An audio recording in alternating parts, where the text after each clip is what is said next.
So that's why you never hear West Papua voice come out outside world. Because why? There is no journalists in West Papua. Even Amnesty International, 2001, they allow only 3 days. Actually, 2 weeks in West Papua, but only 3 days allowed. And then they kick them out. International Peace Brigade not allowed. And even Red Cross are banned.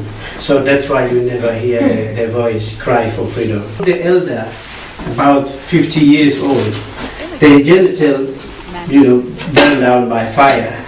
It's like this is happening in a very long time, but because we don't have any media to, film it, or because no journalists, are difficult to bring this kind of. But this is luckily the first time came out, and this is happening a very long time.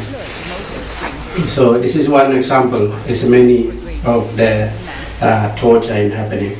And 3 days ago, is Indonesian military, one of their men in Nabire, they shot him in the port. This is one example. Just recently, I get the justice, because injustice in last 47 years nobody knows. It's like secret genocide committed by Indonesian military. That's why we try to tell the world what really happening, what's going on, and through this kind of talk and go around the country, we just tell them what happening, what's going on. Seeking for mother of the nation. That because Home Office asked me, why you come here? And then I said, seeking of the mother of the nation to help me, because UK is respect human rights. That is the main reason I'm here, because rest of the Melanesian country is a British colony. British give independence all the rest of Melanesia. Why West Papua?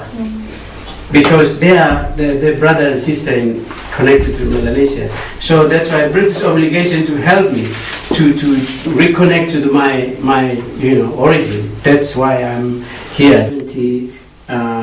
In the prisons now in West Papua. I wondered which was more difficult, getting out of West Papua and getting into England. Yeah. The real question is, who did you get to talk to at the House of Commons? Lord Harris. Mm-hmm. He's a former Bishop of Oxford. Yes. And also Andrew Smith and Caroline Lucas, Green MP. Yes. They're one of the outspoken in Parliament, House of Commons, House of Lords. They are one of the support. And we had a meeting yesterday in the Parliament, and now they're setting up the all-party parliamentary. Did they know what the situation was? Yes. Yes. Yes. Exactly. Yes. Yes. This is the last 2nd of May. It's a huge demonstration. It's like in Middle East, what happened in West Papua, but no one cover. This is the main town in Jayapura, but it's in Jayapura, Manokwari, and the highlands in West Papua. It's thousands came out.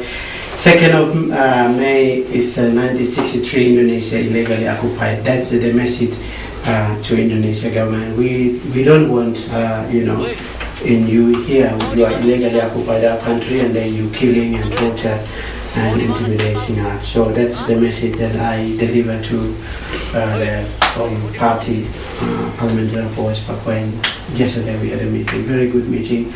But one thing I need to tell you that this report is very significant, very important. And even David Cameron read Easter period. He sent a message to us that thank you for Amnesty report. I'm keep eye on it, and this report he's already reading. So very that's good. From January of Yes, this year. yeah. We send it to David Cameron, so he's read it, and we send the message. So I think your work is really important for us, but I don't know for other people, but for us it's very important. Yeah, of course. Yeah. So then maybe you could tell us a bit more about the referendum of =69, about what happened then, and then afterwards, a bit after you talking about Suharto's regime, after if there were any changes after he left, any because supposedly at that time Indonesia had this big thing about how they were giving more autonomy to lots of their provinces. Whether that you saw any change when that happened as well? Yes, this is in other part of the Indonesia. Yes, it's changing. But in West Papua, if we're talking about democracy, yes, it's some part of Indonesia already changing. But in West Papua, it's different because it's colonial. Indonesia colonized West Papua, so it's democracy. It's they're talking in the paper in the worldwide Indonesia diplomacy. They're talking about the great democracy in West Papua, but it's not because simply because we are different. The treat Indonesia look at West Papua is differently because in other part of Indonesia I don't know. But it's many problem other part of Indonesia because one thing that if you watching this Al Jazeera, there is a lot of discrimination is ordinary Indonesian citizen in that many part of the Indonesian. When I'm always watching this, and there's a lot of interview and especially discrimination, religious discriminations, and that's many things happening in other part of Indonesia. But I'm talking only in West Papua because West Papua is not democracy at all because that is the reality in West Papua. Indonesia gives the autonomy, but autonomy is like fake autonomy, They promise UK, European Union, okay, give big money for us, we implemented autonomy. But in fact that in West Papua there is no autonomy.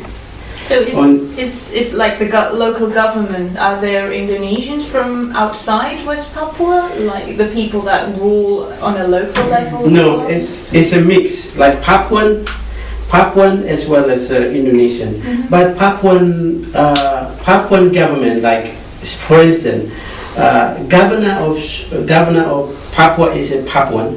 He never made any statement, any killing, any torture, never made any public statement.